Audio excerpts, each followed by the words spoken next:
dossier Wally Seck par exemple Wally Seck dafa amoon dossier boo xamante ni puisque Sénégal réew mi dañuy gaaw a fàtte waaye dama leen di fàttali li amoon ci janvier 2025 janvier 2025 li amoon janvier 2025 soo leen ko comprendre dina leen permettre ngeen comprendre lu tax ñu toll fii ak fu ñu jëm parce que coow yi ngeen di dégg nii ce n'est qu'un commencement coow yi ngeen di dégg ce n'est qu'un début commencé gul sax léegi li ma wax su mooy ci rapport scientifique bi ma leen ma tuuti rek dama bëgg yéen ñëpp mu leer si yéen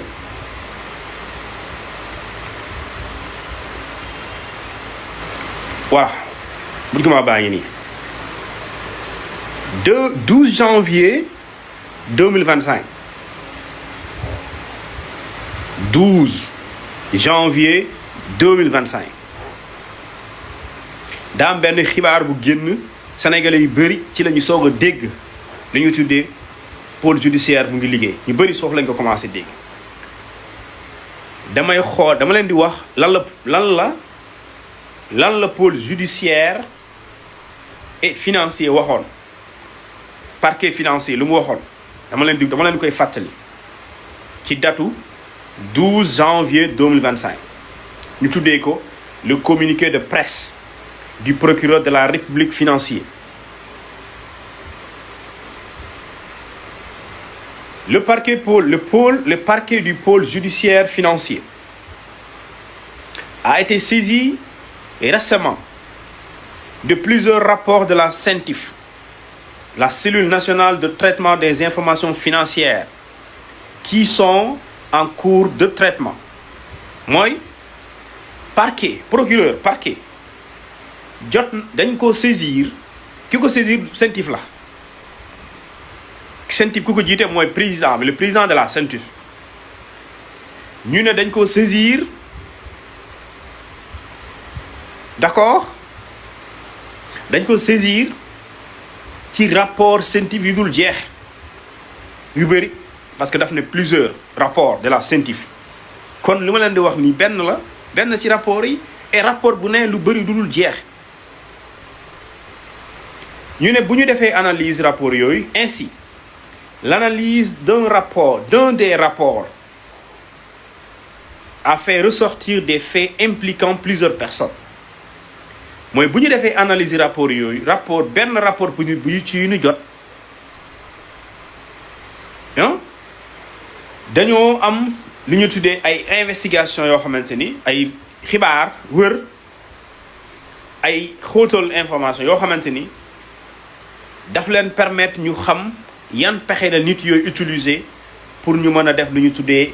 lu ñu jàppee la njortu ne blanchiment de capitaux mooy les investigations menées révèlent des mécanismes sophistiqués de blanchiment de capitaux par le truchement de sociétés écrans qui auraient été utilisées pour des transactions suspectes d'une valeur estimée provisoirement à plus de 125 milliards de francs CFA. 125 milliards de francs CFA mooy lu waral coow les 125 milliards mooy lu waral coow li Farba Ngom ci lañ ko jàpp ci lañ ko dugal ci kaso bi kii Tahirou Sarr ci lañ ko jàpp ci lañ ko wax li ñu tuddee ci lañ ko dugal ci kaso bi am na yeneen nit yoo xamante ni ñu Sénégalais yi xamuñu leen doon siiwuñu nit moo tax ñu dugal leen ci kaso bi am yeneen nit yu ñuy recherché peut-être Sénégalais yi siiwuñu ñu dugal leen ci kaso bi parce que dans le rapport de la CENTIF dañoo tudd ñoo xamante ni des personnes politiquement exposées ñu tuddee ko PPE personnes politiquement exposées des personnes politiquement exposées maanaam nit yoo xamante ne ci politique la ñuy yëngu te ñëpp xam leen ñu siiw mais duñ tudd seen tur léegi nag police judiciaire bu defee enquête bi moom dina wax tur léegi su waxee tur ci lay convoqué diw. C'est comme ça que ça se passe léegi nag CENTIF moo bind loolu 12 janvier 2025 rapport boobu muy wax ci lii mu ngi ko jot décembre 2024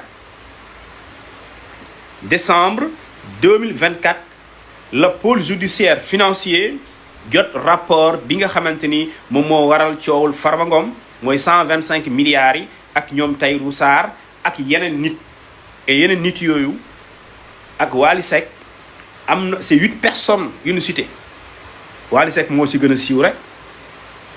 Wally Seck moo gën a siiw ci loolu mais am na 8 nit yoo xamante ni ñu ngi ci biir ñu cité leen 8 te ci kanam dinaa leen wax ku ne li ko rapport bi li ñu ko joxtal te ku nekk lu ñu la joxtal di nga ñëw wuy si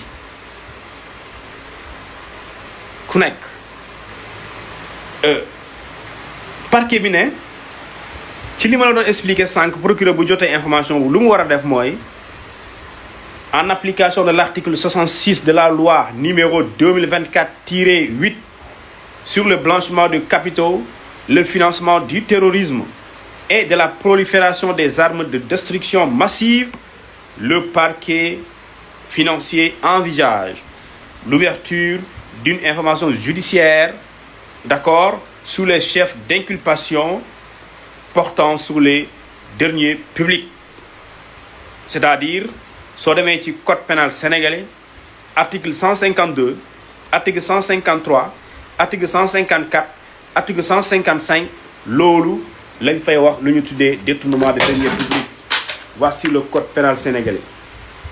Voici le code pénal sénégalais. Soo demee ci article 152, ñu naan la lan mooy détournement de deniers publics ñu wax la article 152 say la article 152 du code pénal sénégalais. Voici le code pénal sénégalais. téere bi la ñuy àttee képp ku def lu yoon tere ci réewum Sénégal. Donc lii mooy coow li ñu ne nit yi procureur dafay tijjul information judiciaire léegi mai 2024 excusez-moi mai 2025 mai 2025 avant mai 2025 fin mars 2025 le parquet jotaat benn rapport complémentaire. Écoutez très bien dama ne rapport bi waral coow li rapport initial bi c'est un rapport de décembre 2024 mooy bi ñoom mooy 125 milliards yooyu ngeen di dégg c'est un rapport de décembre 2024 rapport décembre 2024 boobu ci la ñu jàpp ñoom Farba Ngom bu ñu leen jàppee ñuy def enquête yooyu ñu def CENTIF defaan benn rapport sur les mêmes faits mais yoo xamante ni dafay concerner yeneen nit yooyu ci la ñu génnee yeneen 8 personnes yoo xamante ni jamono ji ci li ma xam tëjaguñ ci jàppaguñ ci kenn. léegi yooyu rapport boobu la ñu tuddee un rapport complémentaire beneen rapport buy ñëw pour mottali un rapport complémentaire beneen rapport buy ñëw pour mottali rapport boobu mu ngi génn mars 2025 mars 2025 ñu jàpp Farba Ngom mois de mars avril mai sénégalais yi soog a yëg contenu wala quelques éléments du rapport du rapport complémentaire bi nga xamante ni moo cité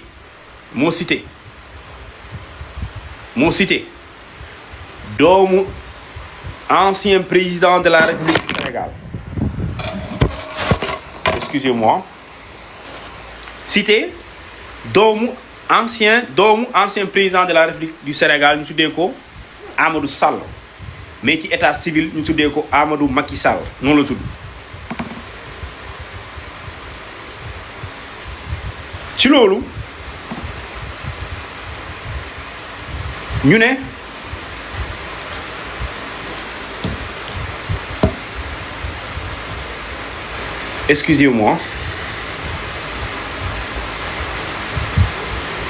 excusez-moi voilà ça est là léegi pôle judiciaire financier bu mu jotee loolu xibaar yi daf ne nañu inculper képp koo xamante ni dañ koy tudd ci rapport boobu nañ ko inculper maanaam nañ ko topp lii mai 2025 la mai 2025 li ma lay wax nee na nañ ko inculper et placer ko ba pare placer leen sous mandat de dépôt placer sous mandat de dépôt mooy jël yóbbu ci kaso loolu mooy placement sous mandat de dépôt jël yóbbu ci kaso loolu mooy placement sous mandat de dépôt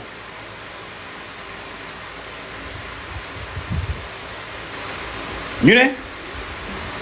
procureur de la république adjoint bi moom moo sàkk woon ñu def loolu mu wax ne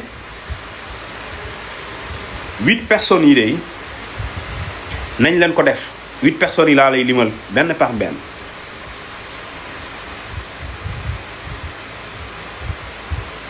personnes yoo xamante ni benn par benn lañu wax ne nañu leen def mandat de dépôt 1 Waly Ibrahima Seck 2 Ibrahima Ba fils de Amadou Ba ancien premier ministre du Sénégal 3 Cheikh Tidiane Seck chauffeuru Amadou Ba ancien premier ministre 4 Samuel Sarr ancien ministre sous Wade 5 Mamadou Sy 6 Saliou Sylla 7 Babacar Niang 8 Amadou Macky Sall mooy Amadou Sall léegi ci Amadou Sall bi am na benn transaction boo xamante ni dañ ne moom société bi mu yore moomu ko moom plutôt waaye du moom moo ko gérer daxoo dénk benn gel bu sant Njaay kooku jamono ji mu ngi ci kaso bi dama bëgg ngeen comprendre bu baax kooku jamono ji Ndeye Seynabou Ndiaye su ma jumulee mu ngi ci kaso bi en tout cas Ndiaye la sant mu ngi ci kaso bi kooku moo doon gérer compte bi mu ngi ci kaso bi bi loolu amee mu am beneen nit ku sant Mbacké kooku c'est l'affaire d'accord Amadou Sall c'est un montant de 90 milliards c'est un montant de 90 milliards ba jotewul léegi ci 125 milliards yooyu la ñu décoder la ñu def ay lu ñu tuddee pàcc kii envoyé moo tax Sentif ne la moo tax Sentif lu mu la wax daf ne na pexe yi ñii di def blanchiment des capitaux pour ñu réussir ko man waxuma loolu Sentif moo ko wax ci rapport bu mu génnee 2024 bi page 33 moo ko wax mu ngi nii nee na la plupart des opérations associées à ces infractions se caractérisent par l'ouverture de plusieurs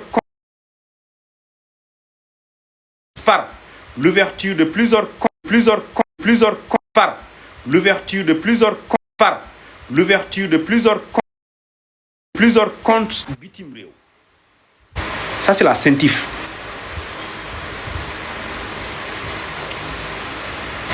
léegi bi loolu amee ñu ne nañu def mandat dépôt ñu mën a limal mandat dépôt nañu leen def mandat de dépôt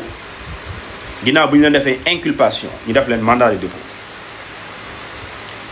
léegi sénégalais yi li ñuy laajte mooy lan mooy problème Wally Seck lan mooy problème Wally Seck ak justice bu Sénégal dinaa leen wax lu leer tout de suite. Est-ce que xam ngeen blanchiment des capitaux d'abord sénégalais ñu bëri dañ ko xamul blanchiment de capitaux dañ ne mooy xaalis boo xamante ni origine bi légalul licitul blanchiment de capitaux mooy jël xaalis boo xamante ni fi nga ko jëlee ci liggéey boobu wala ci jëf jooju yoon da koo tere nga jël ko pour dugal ko foo xamante ne pour nga setal xaalis boobu. ma jox leen exemple jaay drogue c'est interdit par la loi sénégalaise et par toutes les lois du monde. nga nekk ci réseau de trafic de drogue ba pare ngay jaay nit ñi xamuñu ko soo jaayee am say millions say milliards dem jënd ci terrain tabax su terrain bi taxawee kenn mënul la wax ne terrain bi xaalis bi lewul kenn mënu ko moo tax ñu koy def utiliser ko ci ay tabax moo tax immeuble yu bëri nañu laajte kan moo leen moom. bokk na si lu ñu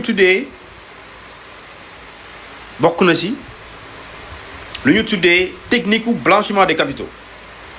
mooy seetal xaalis bu lewul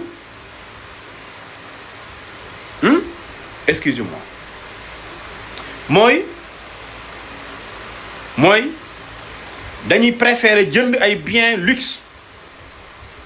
ay biens yoo xamante ni yu luxe la dem investir si jënd si ay oto mën na nekk. dama la bëgg a jox exemple ñi nga xamante ne ñoom ñooy spécialiste ci wàllum blanchiment de capitaux nee nañ pexe yooyu la nit ñi di def. léegi nag benn Wally Seck bu muy wax nekkul Sénégal il faut que Sénégalais yi aussi comprendre ñun ñëpp di nekk ci réew mi heure bu ñu yeewoo rek mën nañoo tere ñu génn réew mi loolu il faut ñun ñu xam loolu ñun ñëpp il faut ñun ñu xam. ñun ñu yeewoo Sénégal ñu nekk gan wala ñu nekk sénégalais heure bu ñu yeewoo rek mën nañoo tere yu génn réew mi loolu il faut ñu xam loolu ñun ñëpp il faut ñu xam ko pour loolu leer amul benn sénégalais boo xamante ne rek mën nga toog nga ne kenn mënul la tere nga génn réew mi amul ci réewum Sénégal amu fi kon ñun ñëpp mën nañoo tere ñu génn réew mi léegi dama leen di wax. nan la ñuy teree nit mu génn ci réew mi ak yan mooy am benn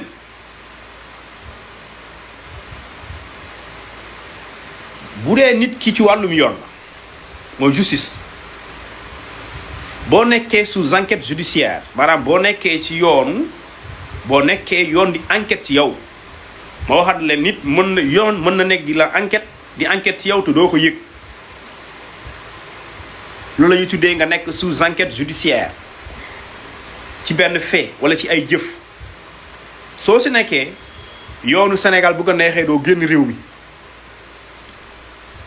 léegi dañ la koy notifier loolu la ñuy tuddee notification de la décision d'interdiction de sortir du territoire national léegi suñu la ko notifier soo demee aéroport doo génn da lay opposé loolu la ñuy tuddee opposition sooy dem aéroport suñu vérifier le fichier des personnes interdites de sortir du territoire d'accord dans ce cas machine bi da lay signaler et la police le commissariat spécial de l'aéroport da lay notifier que ne yow mënoo génn réew mi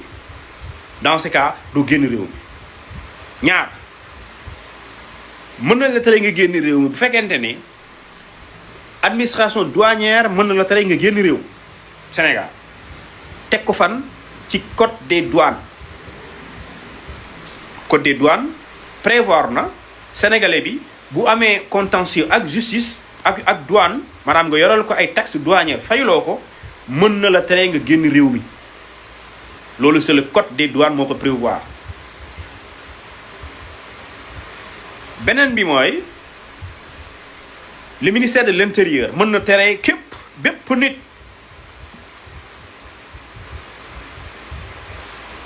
bépp nit boo xamante ni da nga am problème wala nga menacer la sécurité nationale. Toute personne, tout Sénégalais, tout groupe de personnes, tout individu qui menace la sécurité publique, la tranquillité publique, l'ordre public, le ministère de l'Intérieur mën na la tere nga génn réew mi sukkandiku ci le code de la sécurité intérieure leer na beneen bi mooy waa impôt ñu tuddee ko l'administration fiscale mën na tere bépp sénégalais wala bépp nit bu yeewu ci réewum Sénégal mën na la tere nga génn réew mi bu fekkente ni da nga yoreel administration fiscale loo xamante ni ñu tuddee ko dette fiscale nga war ko fay te fayoo ko mën na la tere nga génn réew mi waaye loolu yëpp garaawul ñun ñu ngi si lu ñu tuddee d'accord interdiction de sortie du territoire mu jaaree ci justice est-ce que Wally Seck dañ ko tere mu génn réew mi déedéet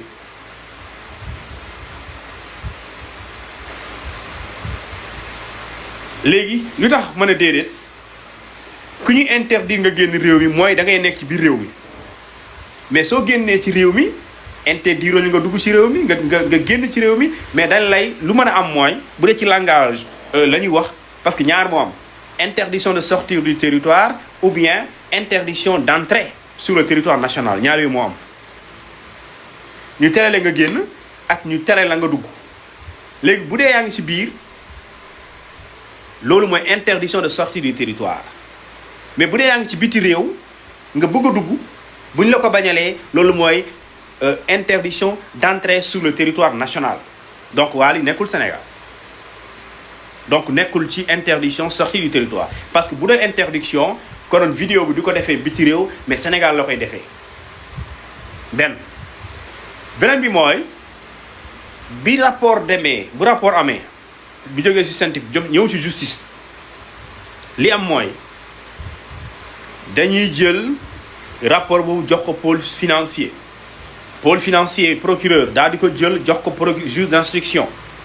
juge d'instruction dañuy def lu ñu tuddee délégation judiciaire dafay liggéey avec la police avec la direction de la police judiciaire et direction de la police judiciaire ñu liggéey ci ak ñi nga xamante ne ñoom ñooy la police nationale pour ñu def enquête écoutez bien bu ñu defee enquête bu ñu gisee ni diw bu ñu defee enquête dañ laa gis ci enquête boobu dañ lay yónnee convocation pour ñu déglu la léegi buñ la yónnee convocation pour ñu déglu la bu dee nekkoo ci réew mi li nga xamante ne moom mooy police judiciaire di yore wàllu enquête parce que dafa am police judiciaire ak police administrative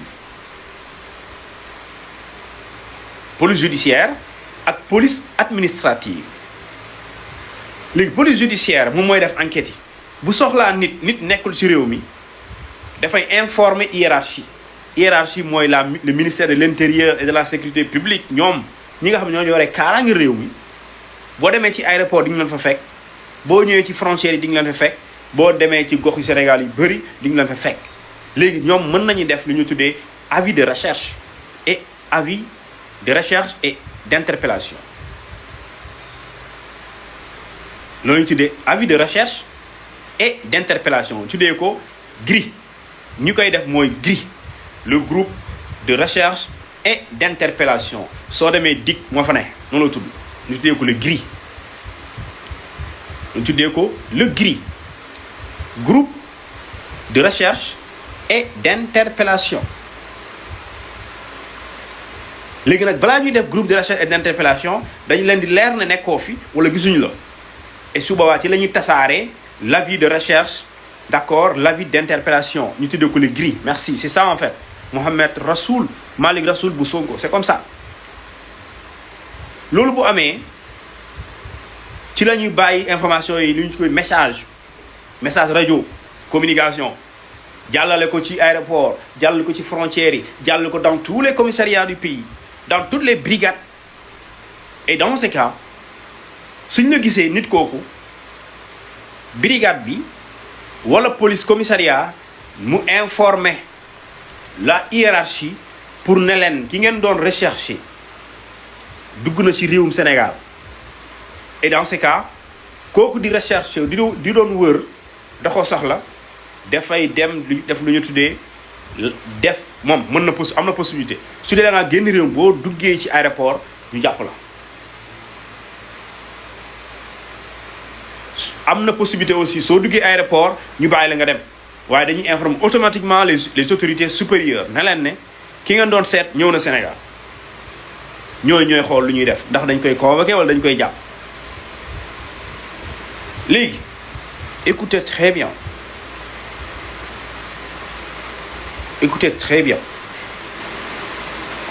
bi loolu amee li am solo te mu jar a leeral mooy police judiciaire moom la ñuy dénk délégation judiciaire ñu ne ko yéen officier de police judiciaire wala ñu tuddee leen APJ wala OPJ officier de police judiciaire ou bien agent de police judiciaire moo ñuy def enquête ñooñu la ñuy jox lu ñu tuddee d'accord la délégation judiciaire ginnaaw bu ñu tijjee une information judiciaire procureur moo koy santaane procureur jël dossier bi dénk ko juge d'instruction am pouvoir d'investigation bu gën a yaatu d'accord ànd ci ak police boobu la ñuy tuddee la police judiciaire seen kilifa c'est le directeur de la police judiciaire kooku seen kilifa kan la c'est le procureur de la république moom mu nekk am intermédiaire mu nekk tuddee ko le juge d'instruction. léegi loolu su amee koo mën a doon soo nekkee ministre boo nekkee doomu diw boo nekkee diw soo nekkee keneen dañu lay déglu dinañ la woo dañ lay déglu. donc du question de diw laa wala doomu diw laa c'est pas important. Le plus important c'est quoi mooy dafa am lu ñu wax ñu njort te gis naa aussi ñoo xamante ni dañuy tuumaal nit yi. Il faut faire très attention ci dossier bii parce que li ñuy wax lu ne dañ koy layoo ci kanamu yàlla luñ fi waxal nit dinañ ko layoo ci kanamu yàlla luñ fi sosal nit dinañ ko layoo ci kanamu yàlla. Écoute, alors ci wàllum complicité mënuloo ko indi mukk parce que gis naa ñuy wax est-ce que Wally lan la ci et cetera. li am solo mooy complicité moom pour nga mën a wax nit ki dafa complice il faut conditions yi am. il faut que conditions yi am ah puisque ñun léegi dañuy wax ak Sénégalais yi li dama bëgg ñu wax lu leer ci loolu. complicité pour mu am maanaam nit ki il faut mu am lu ñu tuddee benn mbir bu yoon tere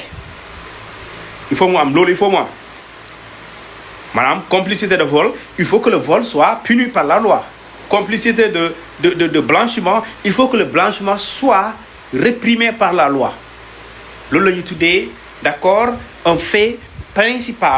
principalement punissable. D'accord léegi nag su dee le fait est punissable c'est la première condition il faut li nga bëgg a daan nit ki il faut loolu yoon tere ko loolu mooy la première condition pour nga mën a wax complicité. beneen bi mooy deuxième bi mooy il faut mu am lu ñu tuddee dimbale aide ou assistance matérielle ou morale.